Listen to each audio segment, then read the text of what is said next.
Tyler, hello. Bob Yarborough, hello. Talented restaurateur Kid Ashley, hello.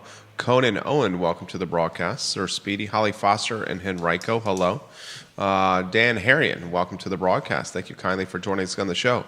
Real estate agents, if you're watching the show, like and share. Scott Thorpe, you are watching the show, and you are in the game, my friend. They have agents at Long & Foster, Nest, Yes Realty Partners, and Real Estate 3 that I see watching the program right now. Like and share, like and share, like and share. We will get rocking and rolling here very shortly. Judah, we're live on YouTube. That's excellent. A lot of viewers and listeners on our YouTube channel. Yeah, man. I saw that the other day. That is huge, man. The YouTube channel is booming. Our LinkedIn has now surpassed 7,000 people where we live stream to LinkedIn. And Facebook, we have 15 Facebook pages that air the show.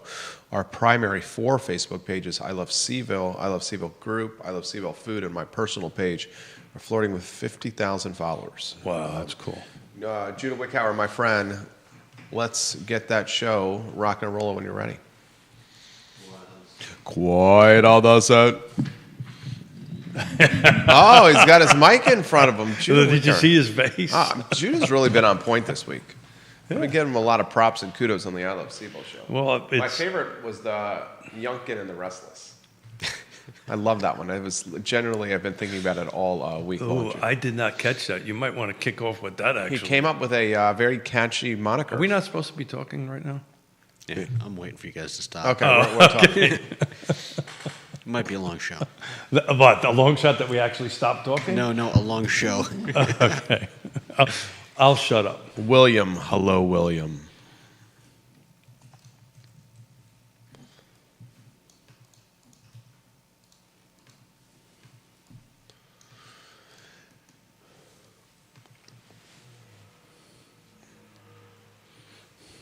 Hello, Nicholas Irby.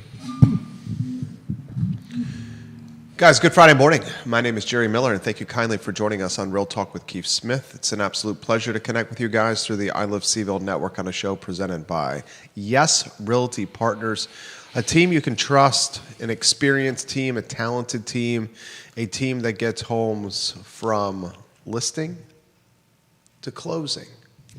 Yes Realty Partners. The star of our show is Keith Smith. He has published a white paper, which I have in my hands. It is quite informative, very detailed, very well thought out, and he does a hell of a job of explaining the local market and current market conditions in ways that is easy to understand. I will take this white paper, staple it, and leave it in the room that hosts the think tank, so I can read it in future times of brain processing. So tell me what you really think about my wife. Judah's studio camera, and then we welcome Keith Smith. Yeah, I'm not sure. I'm being straightforward and honest with the viewers and listeners. Judah, you think that's a compliment? That is a compliment. That I'm reading your white paper well, thank you for reading on the my think tank? Stuff. Yeah, okay. You don't like to read on the think tank? Oh, yeah. So much so your butt gets a little sore. Of course. A little I'll read this 2 or 3 times in there. Yeah, a little bit tingly. Yeah. That's not even wrong. You get the pins and needles in your leg. There you go, pins and needles in the tush. Yeah. Which, speaking of which, please. Judah's already laughing over there. This is a lube. We got a bike ride coming up. You got lube. Are you going to lube joke? We're going to talk lubing. Your daughter chastised you. She did. I don't know what she was thinking. I was talking about the change. You were talking about with her husband, your son-in-law, about lube, and she's like, "This is disgusting, Dad."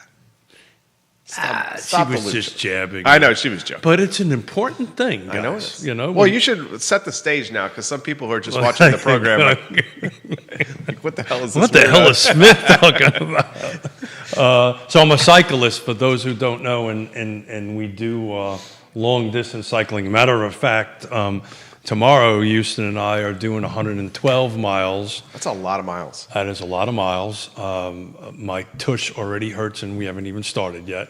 To raise money, it's on the CAP Trail, so those are familiar with the Richmond area, there's a dedicated trail that goes from Richmond to Williamsburg to Jamestown.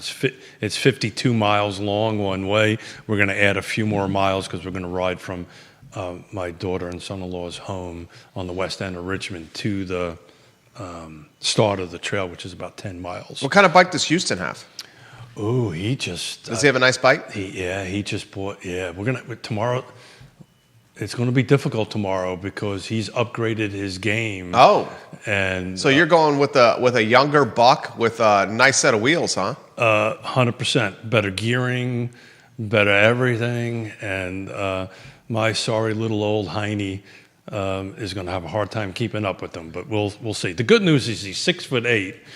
And Houston's 6'8"? He's 6'8", yeah. Wow. 6'8" or 6'7", I can't remember, but close enough. Good night. That's a big guy. Well, I love it because I just said, you know what, you go out in front. You draft him. And I'll draft right off of him, and it's a huge thing. But no, we're raising money for suicide prevention.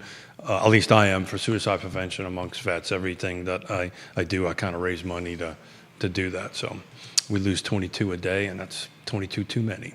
Nicholas Earpy's giving you props on the show. Good morning, Nicholas. Hey, Nicholas. Yeah, so... The CMO of Emergent Financial Services. There you go. All around nice guy. And a newly minted father. About to say. Nicholas Earpy. And Alex, a newly minted right? father. And I think they're only like... Very close. Like a week or something like that. I think it's less than a week. Is it less than a week? Nicholas, how close is your son and Alex's daughter apart in age? And congratulations, Nicholas. I haven't had a chance to see you. Rob Neal, hello. Carol Thorpe, hello.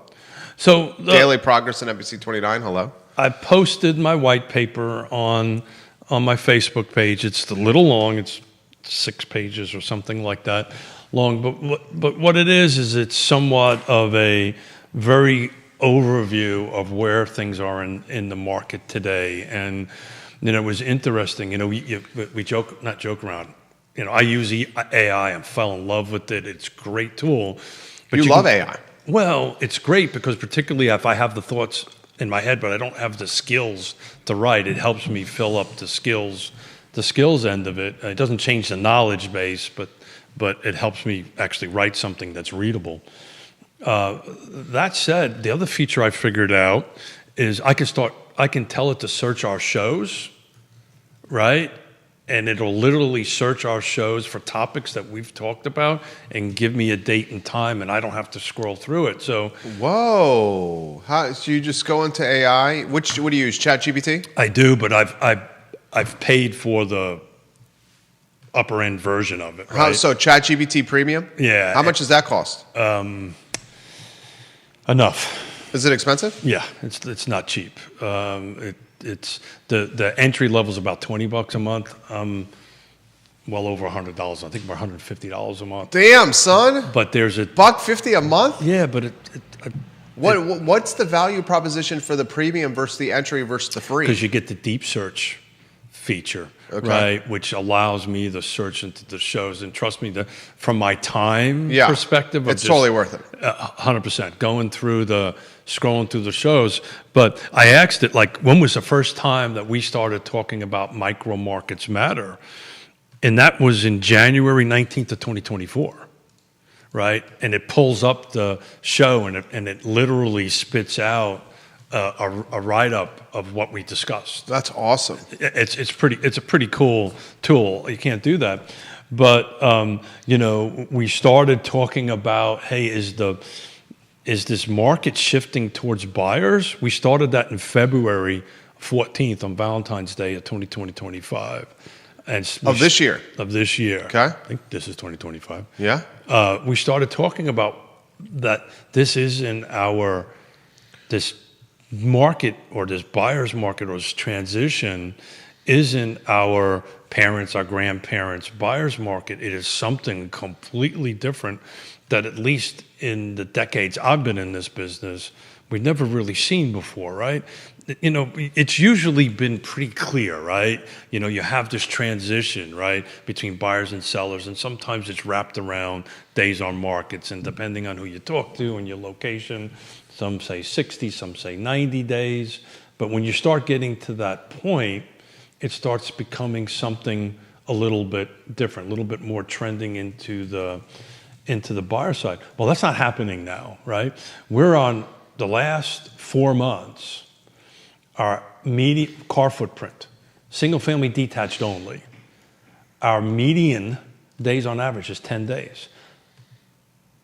but it's a whole different vibe out there, right? Buyers are very picky, right?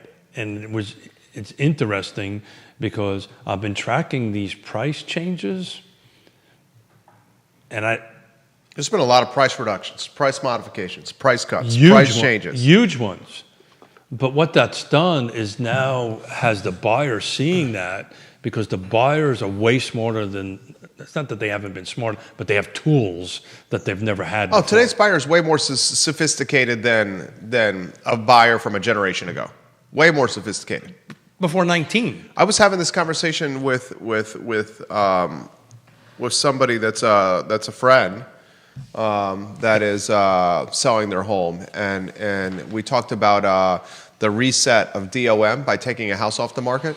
And I'm like, if you go to the Realtor app or the Zillow app, you can see the price history of a listing.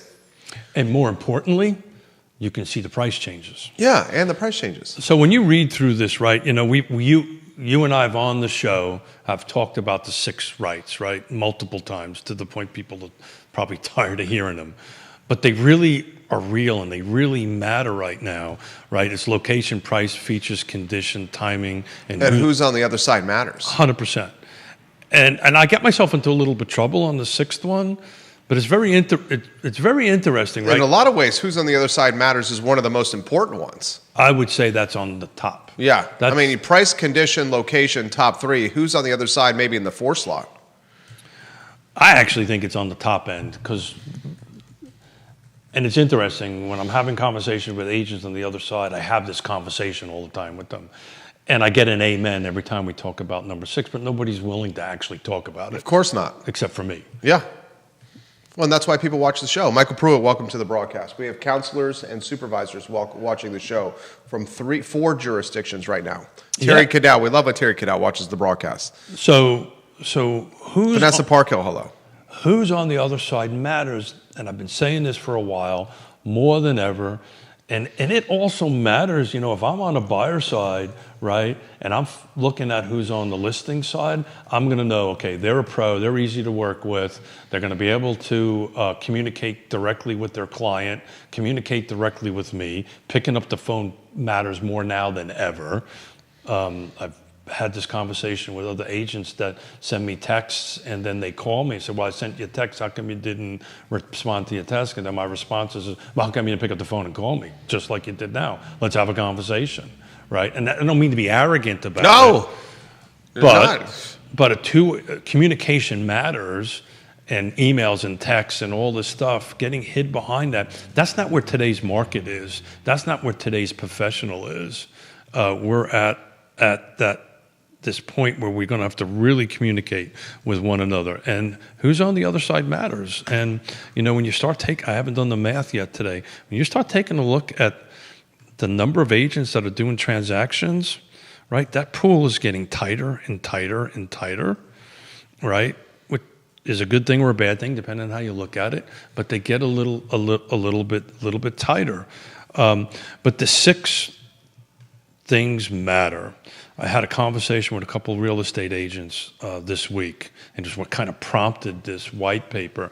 I don't understand what's going on. I don't understand the market. How come my house across the street, I'm getting no showings? The one across the street or 3 blocks over is getting multiple showings and going under contract. And these are real estate agents, not from our firm, by the way.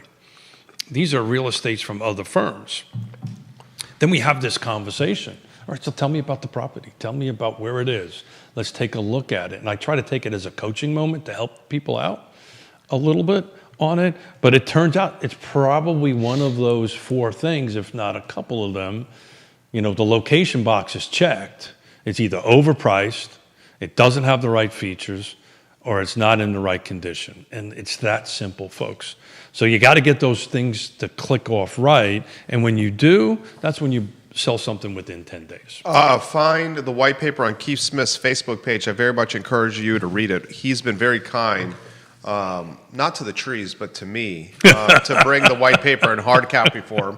I'm very grateful. You know what? I will read this probably 5 times. You know, no BS. once a developer, always a developer. I love it. So I tend to kill trees a little bit. Travis Hackworth's watching the program in Danville. He sent me a direct message yesterday via Facebook, Judah, that I would encourage you to read as well, about the significance of artificial intelligence and how AI is going to replace much of the workforce, and how quickly AI is going to replace the workforce. It's interesting, though. Just stay on the AI thing, right? Yeah. So I'm doing I'm putting an apartment in my basement for my parents to move in, right? So I'm old school builder developer, right? And I've got budgeting spreadsheets out the kazoo. While you're doing a house project, we are putting in a new laundry room into our basement. I heard about that. Very new laundry room. So we're both doing projects right now. There you go. So it was interesting. I took that spreadsheet, put it into AI, and said, write me a budget. It got all the math wrong. All the math was wrong. Well, I mean, I'm going to cut to the chase, and you should cut to the chase as well. The crews that both you and I are doing No. are doing this at price points that others would not get. No. What I did is I dropped in a spreadsheet into it. Okay. And I said, write me a formal proposal budget from this using this math in the spreadsheet. Oh, okay. And it got all the math wrong. Understood. And if it was interesting, if I didn't double check that math and That's I was weird. working, maybe it's me. Is that user error? Because that's right up AI's alley. I literally. If you gave it the, go ahead. No. It very well might be the 62-year-old dude who's trying to be 12 again, but I couldn't do it. So, do you want to take a little bit of a dive into the rights? I think the paper speaks for itself, but I think why the 6 rights are so important right now. Yeah, absolutely. Cool. So, look, we've been talking about micro locations. We've been talking about it for over a year now, that micro markets matter. What's happening on the location part of it is some of these sellers are living in a 12 to 24 month past. Yeah, right. And they don't understand why they're not getting multiple offers. They don't understand why they're not having lines of people out the door. That still is happening. Well, that's the micro-location Yeah. part of it, and that's why this conversation, I think, is so important, right? Because if you follow the media or you follow something in a bigger picture, you're missing the nuances, right? And Well said. Location matters, right? So they were like, well, hold it, my neighbor 2 subdivision over, this happened. Well, that's not the same micro-location. Right. So it matters. Also, kind of on the pricing end of it, because this is what's happening a lot in the conversations right now. Well, how come I didn't get an offer higher than my list price? Well, that's because your list price Was too high. and it reflected the already increase of pricing, right? So if you're saying, well, if you hire a professional to give you a quote on your price and they do an honest, straightforward job, then it's on the market at that moment, which is already priced in these multiple double-digit increases into it. And so if you think all of a sudden you're now going to get higher bids on that, that's probably not going to happen.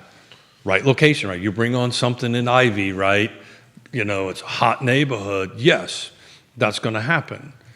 But for generally in multiple locations, that's not really happening. It's settling down into that. And the buyers are on it, spot on it. Sellers, not so much at this point. Back to number 6, right? Who's on the other side matters, right? Being the professional to tell Jerry, yeah, I'm sorry, you're great, your property's not worth X, it's really worth 50% X, and that's where the market is. Because putting it on at double X or 50% X, what is it going to do to you? Catherine Emanuel leaves this comment. The growth is unsustainable in this market. We don't have the services, can't get proper medical care, and let's not even talk about the challenges with housing.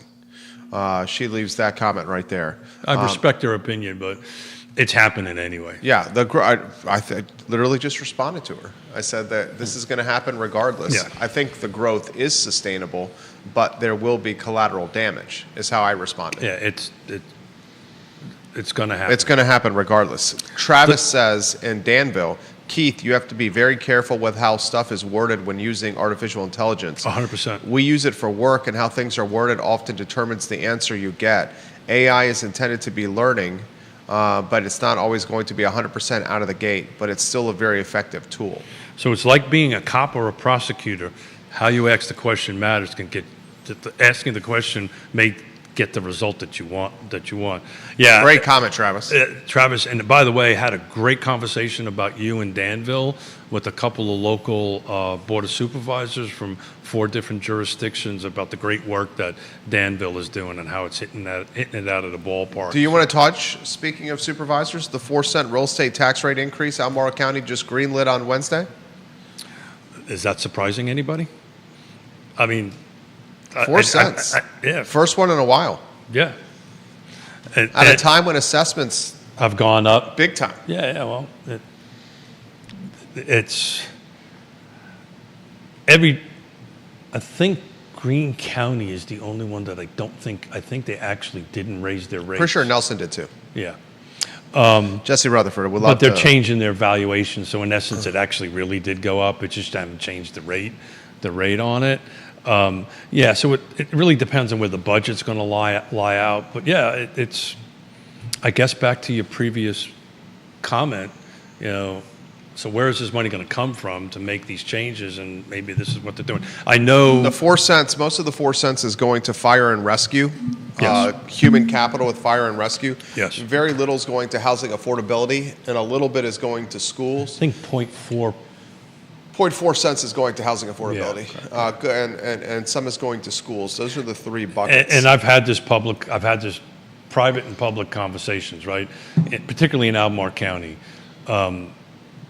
If you're looking for subsidy to bring something affordable to the 80% AMI, there is a 6-figure subsidy per unit minimum. So you're looking at $100,000 per unit just to get it. I'm talking about ownership, not rental end of it, just to get it into the 80% AMI. Because at today's interest rate, and this is my world where we've got my volunteer world, we've got the land trust has got 1, 8, 9, 10, about 12 new units about ready to come out of the ground. Nice. So I know what the numbers are, and your cap is at 275 to hit the 275 price point.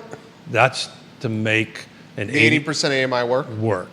The 80% AMI at $125,800. The 80% AMI is still like $100,600. It depends on the number of in the household, right? So it kind of flows that way. If you pull up the Piedmont Community Land Trust's website, it gives you a breakdown of what the current AMI is per household. But at the end of the day, you've got to bring $100,000 to $200,000 of subsidy just to get it to work, right? Because the buyer cannot, at today's interest rates, cannot buy anything over 275. That's kind of where we hit right now. Interest rate drops a little bit, that number can creep up a little bit. Interest rates raise a little bit, that number drops a little bit, but you're looking at a 6-figure minimum subsidy. And if you can find something at 375, that would be great. Good luck with that. Yeah. And then the work you're going to need to put into it afterwards. Yeah. This comes from Rio Road. The mayor and king of Rio Road, Jason Howard. What's the wait time like for the average homeowner that needs an electrician or other tradespeople to do household repairs? Man, we've been talking about this for years, that the skilled tradespeople are just anemic here, right? I'm doing this apartment right now. It's I'll give you. And you got the hookup. I'll give you a prime example of why skilled people are a problem, and I'll try not to get too much into the details. We're cutting in a driveway to the side of my house and retaining walls and all this kind of great stuff, so my parents can get to the lower level and get into it very comfortably. I have a 500-gallon propane tank there that's been in the ground since I built the house in 2000. They come in and they drain it, they pull the propane out, they have to dig it up, remove it, and go ahead and get it out of the way so we can cut down. I'm on my 4th week of trying to get a technician from the propane company to show up, drain the tank out, and remove it. My project has literally came to a standstill. And I was on the phone with them yesterday, and the problem is, this is a little bit specialized, right? They don't have enough qualified people to do it, and the backlog is so long that I have to sit around and wait. So right now, I'm trying to figure out how I can do an end run around this because I'm at a standstill. And he's got ends, folks. Pardon? Yeah. You got ends. I'm leaning on people, and I still can't get it done. And it's purely came down to not enough qualified people to do it, right? So there you go. Comments coming in quickly here. I'm trying to keep up with them. Keith Smith's on point right now. He's Mr. locked Coffee. in. This is a great question. Can he give us 2 or 3 micro markets that are hot and 2 or 3 micro markets that are cold? Yeah, That's a great question. Yeah, I knew that was going to come up. I spent so much time. Because you've been saying micro markets matter. I know that, and I've been focusing so much on this white paper that you can dig into it. I can take a little bit of a look-see at it while everybody's talking. We know from previous shows that Charlottesville's been a little soft as an overview. Greene County's been rocking and rolling. Lake Monticello is not soft, but it's just not appreciating back and forth. I thought about this question because I knew it was going to come up. It's really unit by unit, right? It's really house by house, street by street. And when we think markets, like, okay, Lake Monticello could be a market as a whole is doing great, but Section 5 Loblolly might be doing horrible for whatever reason, right? And Acre Lane at the Acres, that's because I live there, is doing awesome. And you developed the Acres. Is doing awesome in it. So it's really that detailed down to a particular unit. At a global level, Greene is rocking and rolling. It's going to continue to rock and roll. New construction is going to come off the charts.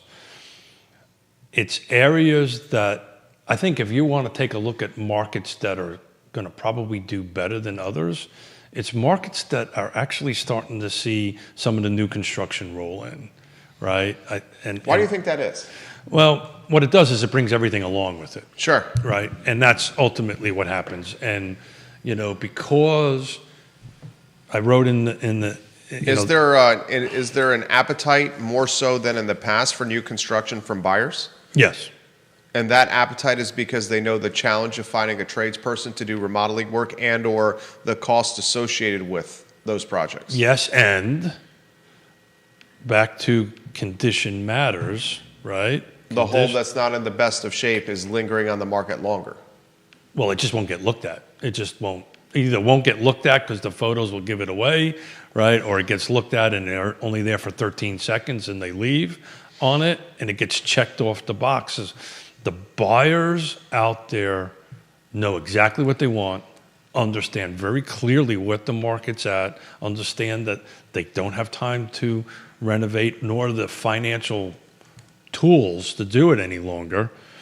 That's why new construction is floating pretty good. You buy in it, it's good. It's good for 5 years or 10 years. Have some warranty. Have some absolute warranty. But finding the new construction is going to be challenging. We have a lot of new construction that's coming to market that's built to rent, not built to own. Well, I've got a whole opinion about that. Oh, I would love to hear a little. That's a tease in the business. What's the opinion? We've overbuilt it. The multifamily build to rent is overbuilt? Well, let me rephrase that. We've overbuilt the luxury, high-end multifamily, yeah. Interesting. Well, you got a lot of projects coming online. Well, they've been in the pipeline for a while. I saw some of your writing on. Yeah. None of this is new. This has been in the pipeline for a while. The horizontal work has been going on for a year plus, right? But it's going to hit the ceiling. It's done. You're not going to see any more large-scale projects come in. So what's there is there. We've talked about this before. One is unless you've got super huge deep pockets and using cash, the funding mechanisms for this is just about dried up, right? And it's a national thing. It's because we overbuilt it. We overbuilt that, underbuilt what people really want, which is single-family detached homes or or townhomes. Which is something we talked about yesterday. When you the local still has an affinity for the single family detached house. So that's a national thing. If you take a look at the stats that NAR has put out, I don't have it in front of me, but it's a huge percentage over that. I can tell you as a practitioner, I think that's what I am. As a practitioner, that's what people want. If I'm sitting down with Jerry as a first-time home buyer, the first thing they're going to go is, I want a single-family home, white picket fence, let the dogs or the kids or whatever, or the cats run around. And then they realize, oh, I can't afford that. And then we start getting them on the ownership train, right? Which is we start looking at attached product, which again leads you towards new construction. Colonial Circle, right? You love Colonial Circle. It's not that I love it. It's a great microcosm of how the market is going. Set the stage for Colonial Circle. So Keith's on point right here. Yeah, thank you. It's the coffee. Colonial Circle is a subdivision within right outside of Lake Monticello, Fluvanna County, spitting distance from the Albemarle County border on Route 53. It's 200 single-family attached and detached homes. Stanley Martin's building them. It has a 125 apartment complex, which has got a bit of an interesting twist to it. It's for 60% AMI and below on that, and it's got a bunch of commercial.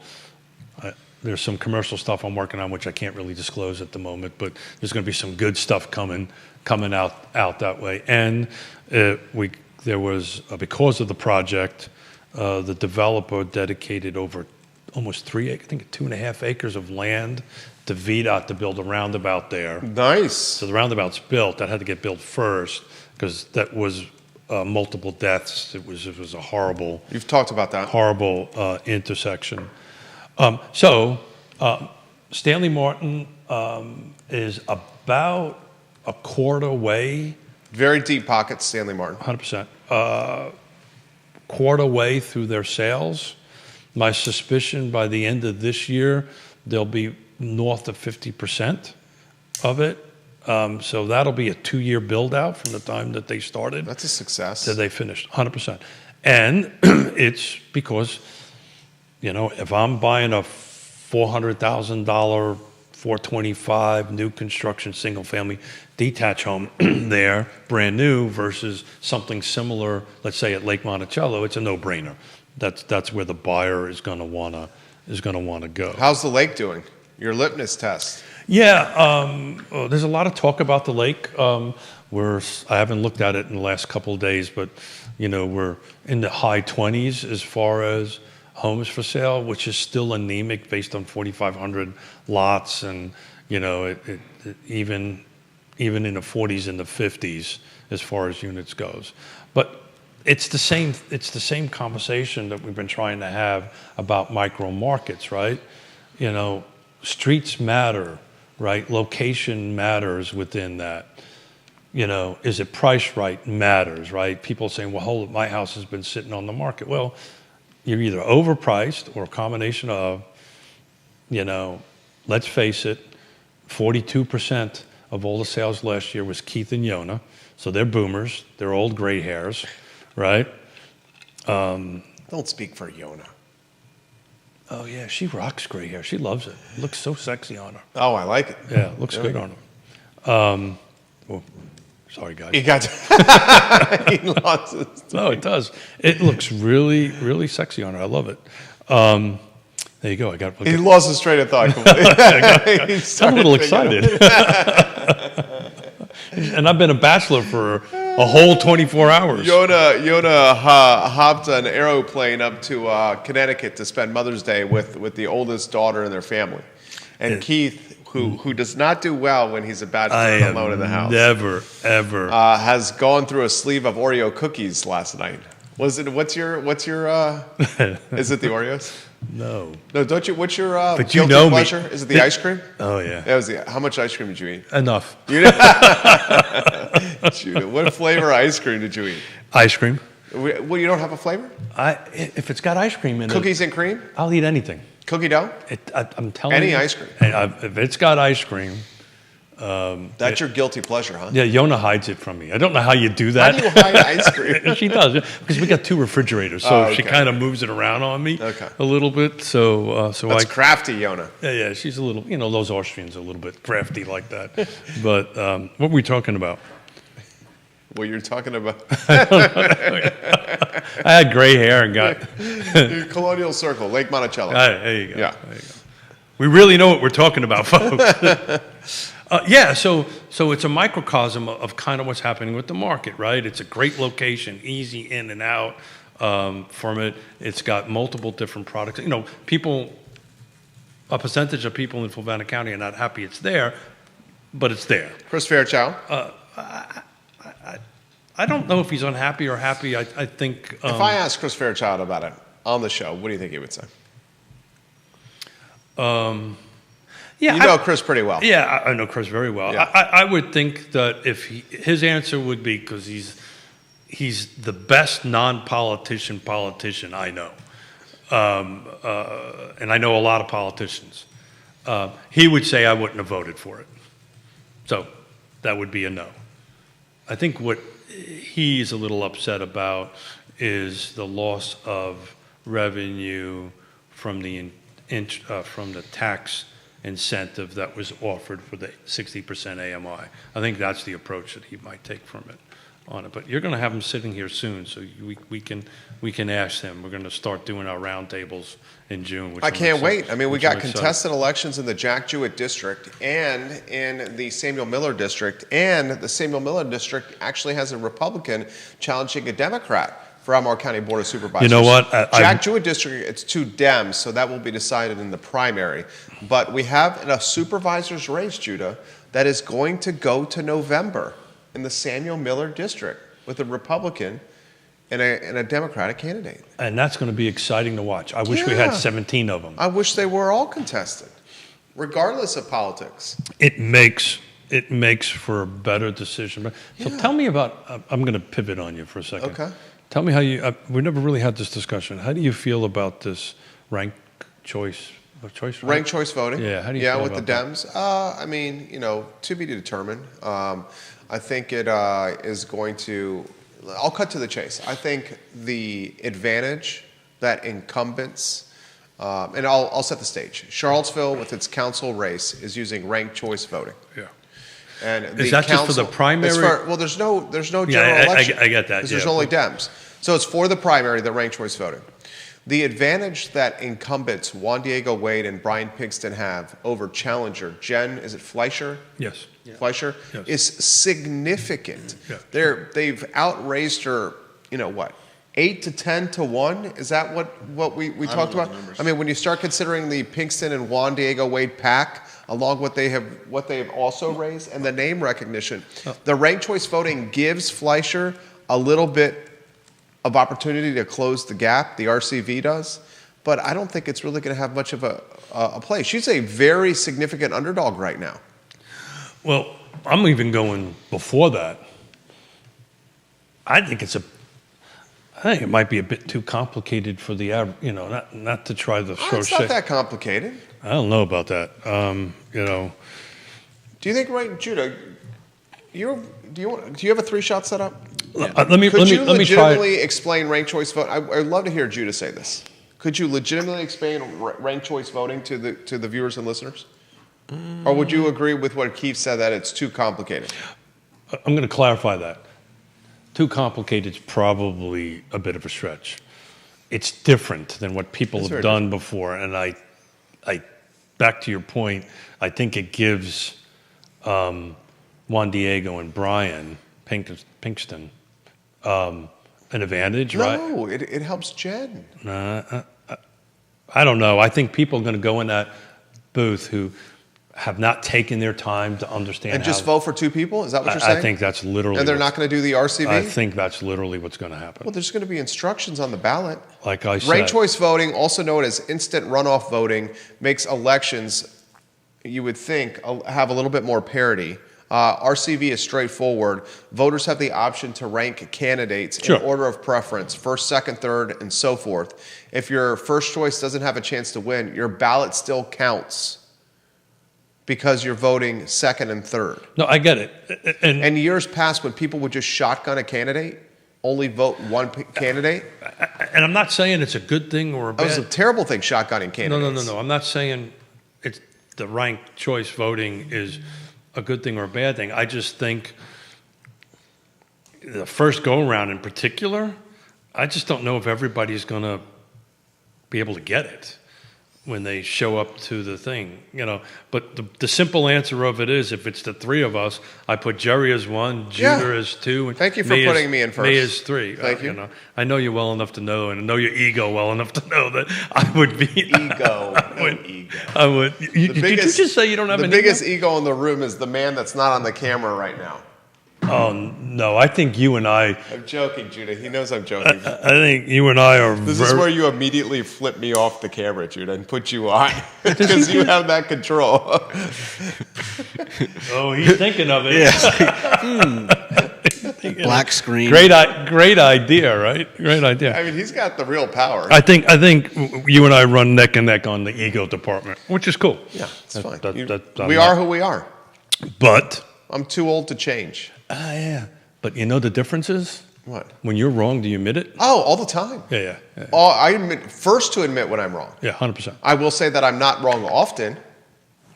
Okay, but I am first to admit. I think when that goes am in wrong. the ego category. My wife, It's funny. It's Actually, funny. I don't It's think I funny would you want her should to say answer that. that question. It's funny you should say that. And I'm sorry, guys, we're getting off here. No, they like this. On it.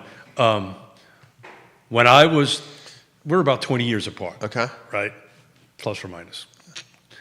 20 years ago, I would. Maturity level of pretty much. I don't know about that, but 20 years ago, I probably would have answered it the same way. It's funny, at the age of 60-something, north of 60, my response would be, man, I seem to be making more, not mistakes, but getting things more wrong than right. You just kind of reflect on things a little bit different. So, we're going to change gears. You know I love you. What are we doing today? You know I love you, right? I love you very much. This is year 7, right?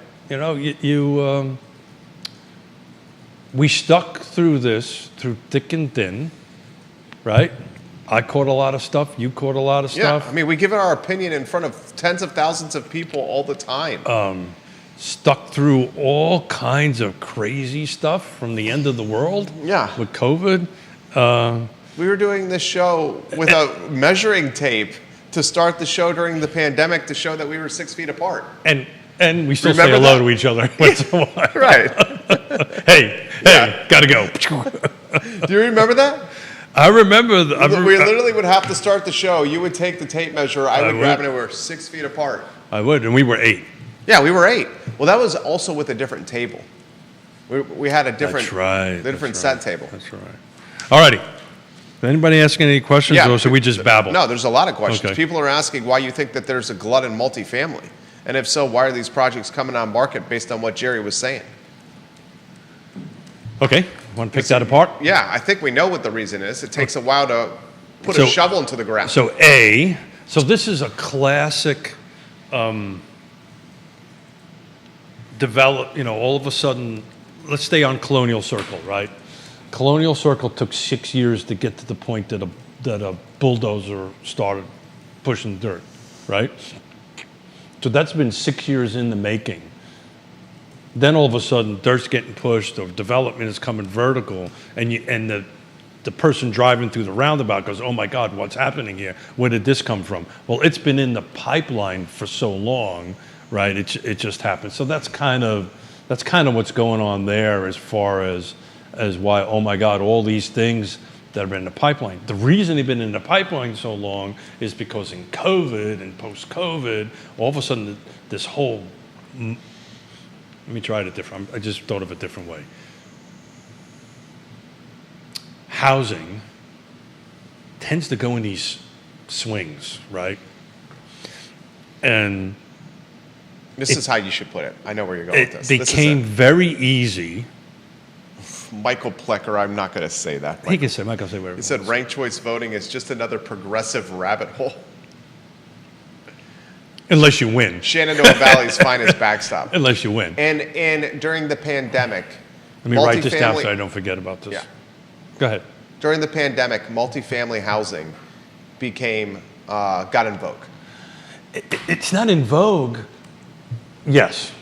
And money was easy. Interest rates were extremely low. Projects could be funded. It's the same thing that got us into 2007. I told you the story about when people were knocking on my door that wanted to give me $10 million and then pay me to borrow money. To take the money, right. That's where you really should be worried. Oh, no, that's when I kicked people out of the office and went home and said, honey, we're in trouble. And then a year later, we were in trouble.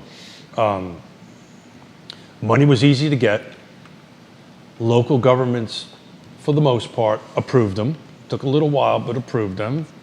And then now they're getting built. And the problem, the struggle with having just this is housing good, is housing bad, this is a reality on the ground. The problem with having projects going that long before they start going vertical is the market changes. And the market did change. And that's exactly what happened. Yeah, and now, and you saw you said you saw what I positioned, what I wrote about all the multifamily that's coming. I just saw the pretty picture. We have more than 1,500 units coming on market within 9 months of each other. Yeah. At a time when the University of Virginia is about to bring second years on grounds and Darden students into Darden housing. You're making my point for me, and all of them will get leased up. But I will say this. That's what I was going to say. That with the population, they'll get leased up. The population uptick.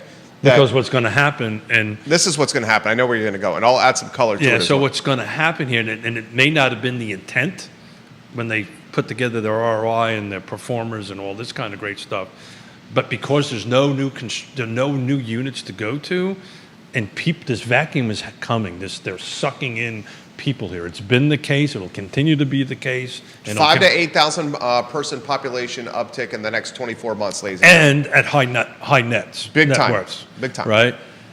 And so until they're waiting for the inventory to increase, they're just going to live in a luxury apartment. They're going to live in a luxury apartment, and then small-time landlords with dilapidated properties are just going to piggyback the asking rents of these luxury apartments, and then the entire rental market is going to become more expensive. And it's going to backfire on the housing activists that said more supply is going to stabilize prices. That's not going to happen. I'm telling you. No. So as an activist, I would say you're an activist, a housing activist. well, I am. I would say that you're a housing. So is activist a bad word? Okay, this is where I need Judah, we need Judah to on chime a 3 in. shot here. And the people. Okay. So I am Housing activist for Keith Smith. Would you say that's applicable? I know Keith Smith is a champion for housing affordability, but I would not describe Keith as a housing activist. What is the best description? Hey, I wonder what AI would say about. What's the best So description what's the of definition of an activist? The formal definition. Maybe I don't fit that Keith? definition. Activist in 2025 has got some negative connotations associated with it. Okay. I would say Keith is a housing champion. Yeah, definitely. I wouldn't call him a housing activist, would you? Okay. No, I don't think I'd call him a housing activist. I think I think the definition of activist is what needs clarity on it. I think activism is often pushing interesting or An agenda. new, agendas. What do you think I do? I think you're I think the do you moniker think I do? activist has negative connotations now. I think Okay, you're. well, that I may think be you're the case, I you're- don't know. Keith, I think you're compassionate and smart, and I think you do You everything. want to say that again? The second part, not the first part. He's compassionate and smart, and he's empathetic, and you do he's kind. and you do everything you can to help 100%. I want to help people. I That's very actively and passionately. You're a kind person. Well, thank you. Just because you're active doesn't mean you're an activist. Right. Well, said. some of Well said. the people that I talk to about this might have a different opinion of that. You're a housing champion, Okay. All right. a housing evangelist. Particularly for people. I know. I wouldn't say you're an activist. Yeah. Okay. you know, you can call me anything you want. Just don't call me Late for dinner. late for dinner. You can call me whatever you want as long as you help me get housing affordability done. So you Michael Plecker said you're absolutely not an activist. Okay. He said, only if Keith took over and occupied the county building and made unreasonable demands would he be an activist. So he's in agreement with the Shenandoah Valley's finest backstop. I don't okay. That's Mike Plecker, would you say housing champion? Housing evangelist? Okay. Is there a better description? But it's okay. Plecker just threw somebody out at second base. There you go. Well, somebody who goes in and sits in a building and all that stuff is I believe that's called breaking. I believe that's called breaking and entering. Have we insulted Keith here by No. saying he's not an activist? You can call me whatever you want. I definitely don't want to insult you. No. But I am passionate about housing affordability. I know you are. I know you are. But I would never occupy somebody's property because that's called breaking and entering. Trespassing. That's called trespassing, breaking and entering. That would be illegal. Would I show up at a podium Yes, at a you would do public that. meeting and evangelize and champion? Yes. The answer is yes. Yeah. Chad Wood, welcome to the broadcast. You got 7 elected officials watching the show right now. William says... And by the way, those 7 officials, thank you for what you do. Michael Plecker says you're a grassroots affordable housing champion. Got it. That's a good description. William says in the long run, families will want more single family than what was touted by the apartment renting consultant team that came to Charlottesville to push their flim, flam, flum, NZO theory. William. But he's not wrong because the data supports it. The data supports it. If you Google. Yeah, the American dream is still single family detached home with the white picket fence. 100%. Now, is it achievable or not? Judah Wickower called it 2 days ago. The American dream in Albemarle County and Charlottesville is now a pipe dream. His words, not mine. Well, he said the American dream in Charlottesville is a pipe dream. Judah, I love you very much. That's what he said. We're sharing a lot of love here today. But then he said, I will not work a lick over 40 hours a week. Exact words. He said, I am not working a lick over 40 hours a week. I said, it's a 60-hour-a-week work week in Albemarle County and Charlottesville. It's not a 40-hour work week. If you're going to work 40, you're going to be left behind. Yeah, well. And he said, that's insulting. It pissed him off. Did it not piss? Never believe a word Jerry says. You're saying that's not what it's on. We have the tape. Oh, I can AI it. We have the tape. Everyone saw it, Judah. So, look. We have messages from viewers and listeners about what you said. I think maybe you misrepresented me a little bit. Okay, so what are you saying it is? I'm not going to get into it. Oh, come on, Judah, get into it. I believe this is my show. It is your show. It is Real Talk with Keith Smith. It is your show. Back to you. Keith Smith, what would you like to say, Keith Smith? I was going to say, Judah, at least at this show, you can say whatever the hell's on your mind. Logan now, Wells, you might get fired 10 minutes. I want him to say everything that's on his mind. And he's had numerous occasions to be fired, and I've never done that. I've got to tell you, I've been watching the news show a little bit more than normal. Okay, it's actually starts. Why do you say it starts at noon? Oh, 12. For me, I'm a half an hour behind. I'm either half an hour behind or half an hour ahead. And usually people put things on my calendar half an hour behind. To make sure you're on time. To make sure I'm on time. Right. But Logan Wells Claylow says you're a housing advocate. But you were about to say Judah in the 12:30 show. Well, first of all, Logan's a rock star. And love Logan. Miss Logan. Miss talking to you, Logan. I've enjoyed getting to chat with her husband, too. Yeah. They're awesome people.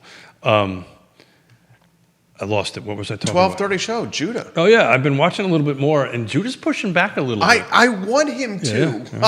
Yeah, but you understand the problem, right? It's not a problem. I understand that. You're saying he works for me is the problem? Yeah. Dude, we've 15 years he's worked here. So, Judah, let's do a little test here. Turn your camera off and double flip him and see how it goes. He does that on camera. No, I don't. All righty, guys. So, what were we talking about? White paper. A lot of people are describing what you are: champion, advocate, evangelist, fighter, supporter. Dumb. No. So pre-COVID, 2019, I'm just going to change gears a little bit, guys. Okay. As everybody knows, I'm paying into Realtor.com and Altos Research, which is kind of the Altos in particular is like the 10-ton elephant in data research for our industry for housing. First four months, so these are homes that just came on active, right? So I'm able through those two platforms to search month by month how many new actives come in. So these are new homes that come onto the market. 2019, the first 4 months, there was 5,926 homes, 6 jurisdictions that came on. Last year, 2025 was 2,836. So that is roughly 52% decrease for 2019. That said, we're up 12.7% versus last year. So the feel is the market is picking up, right? The feel is we're having more homes come on the market, but we're like 50% off of where we were pre-COVID. And that's just simply because of all the reasons we've been talking about forever. We still got the golden handcuffs of the interest rates going on. 100%, 2% interest, 3% interest. That dynamic is starting to change. It's starting to change because people have so much equity and they're like, look, I can't wait forever for rates to drop again. And I want to take advantage of this equity. And this house doesn't work for me anymore. But it's still a large chunk of the owners. 100%. What do you think that percentage is? I read a stat the other day. It was somewhere between 30 and 40% were golden handcuffed. Yeah, so it was very high at one point. It was in the 80s. Right. It's starting to drop off a little bit, right? So as one of the 5 Ds kick in, right? Which the 5 Ds of folks that why people move or sell or buy. Diapers? No, go first. Well, it doesn't have to be in order. Well, diamonds? All right, diamonds. Well, I'm a bit OCD, so to me... So is the order diamonds? Yeah. Diapers? Yeah. Diapers, divorce? There you go. Death? Nope. Downsizing and then death? Yep. Okay, so you're doing it in the flip book of life. That's exactly what it is. You're doing a flip book. Is it interesting that diapers and then followed by divorce? It's so... it is beyond scary. As soon as you said that, I thought to myself, boy, isn't that odd? It's odd. But it's kind of the flip book, right? 100%. But this is a great show. But in today's market, to your point, you actually have to reflip those, right? So in my mind, and I am. You totally have to reflip them in today's market. Tell them why. I am actually. My brain is thinking absolutely the opposite of what I wrote in this white paper, right? Because historically, like, okay. First-time home buyers were the largest thing. There's your diamonds, right? People get married, right? The second one is diapers. Okay, people get married from that. That was usually the largest thing. It needs to get flipped around right now. It's downsizing is in the number 1 slot. Death is in the number 2 slot. And then the other ones can kind of filter their way in and out on that stuff. But it's really downsizing, death, divorce. And then you can flip diamonds and diapers, however you want to flip them, right? Around that. But so now I have to retrain my brain.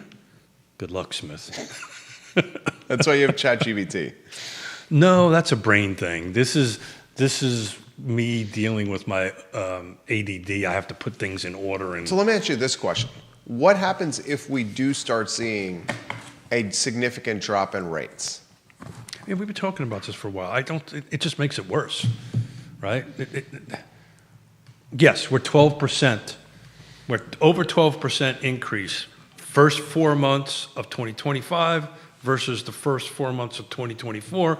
This is new homes. This is inventory. We've got a 12% dump, which is a pretty healthy number. But still substantially below where we were in 2019. It's 50% plus off where we were in 2019. So everybody's all excited about inventory picking up, and all it's doing is what we've been talking about all along. It's up, but let me try it a different way. It's up 12%, but 24% is sucking in with buyers hitting the market. But the intent of the white paper is yes, this is happening, but you better be in the right location. You can't do much about that. Then you better be priced right. You better have the right features. and you better have the right condition. So if you can't change the location and you can't change the features, then your pricing and your condition matters more than anything right now. Make sure that you're priced right.